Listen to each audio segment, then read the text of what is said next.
আচ্ছা, নুসাইবা হাসান, তুমি যদি কোথাও না বুঝতে পারো সেটা একটু আমাকে জানাও, ঠিক আছে?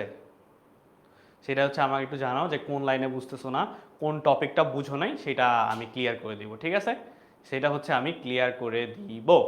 দেখো আমাকে বলছে যে 12 ঘন্টায় তাপমাত্রা প্রকৃতি সম্বন্ধে বর্ণনা করতে। এখন দেখো আমি কি কি বর্ণনা করতে পারি। সো আমি বর্ণনা করতে পারি এই 12 ঘন্টা তাপমাত্রা গড় নির্ণয় করে দিতে পারি।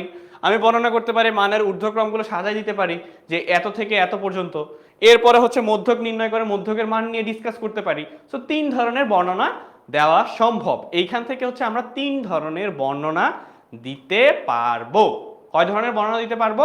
3 ধরনের বর্ণনা দিতে পারবো। এরপরে আসি লাস্ট, আজকের ক্লাসে আমাদের লাস্ট সিকিউ সলভ। সো এটা হচ্ছে কত নাম্বার পেজ? 149 নাম্বার পেজের 149 নাম্বার পেজের 25 নাম্বার সিকিউ যেটা, সেটা হচ্ছে যে এই টাইপের সিকিউ গুলো হচ্ছে তোমাদের পরীক্ষায় আসতে পারে। সেম টাইপ সেম থাকবে, মান পরিবর্তন।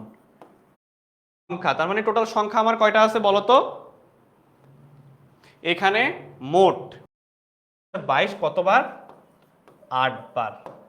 সো এটাও সলভ। আমাদের খ নাম্বারগুলো সলভ হয়ে গেল, যে উপাত্তগুলোর মধ্যক ও প্রচুরক নির্ণয় করতে বলছে, সেটাও আমার সলভ হয়ে গেল।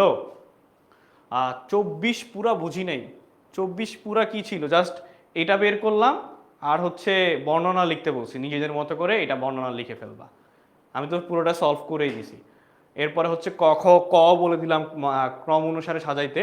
এরপরে উপাত্তগুলোর মধ্যক ও প্রচুরক নির্ণয় করলাম, এই যে মধ্যক নির্ণয় করলাম, প্রচুরকও বলে দিছি। সো লাস্ট ওয়ান, সেটা হচ্ছে উপাত্তে প্রদত্ত উপাত্তে মানে তথ্যগুলোকে উপাত্ত যেটা আমার হচ্ছে লেখচিত্রের মাধ্যমে বা রেখাচিত্রের মাধ্যমে অঙ্কন করতে বলছে। সো তার আগে আমার কাছে টোটাল যদি হিসাব করে থাকি, তাহলে দেখো এখানে কি কি আছে। এখানে সংখ্যা পাইছি হচ্ছে 21, 22, 25, 32। তার মানে 21, 22, 25, 32। 32, এরপরে কত কত পাইছি? 32, এরপরে 35, 37, 39, 40। 35, 37, 39, 40, 35, 37, 39, 40। এখন 21 কয়টা আছে, 22 কয়টা আছে, 25 কয়টা আছে, 32 কয়টা আছে, 35 কয়টা আছে, এগুলো হচ্ছে আমার বের করা লাগবে। সো এগুলো আমি কিভাবে বের করব? এই যে এখান থেকে মানের। সো 21 আছে আমার কয়টা? 2টা। 21 আছে আমার 2টা, 22 আছে আমার 8টা। 22 আছে আমার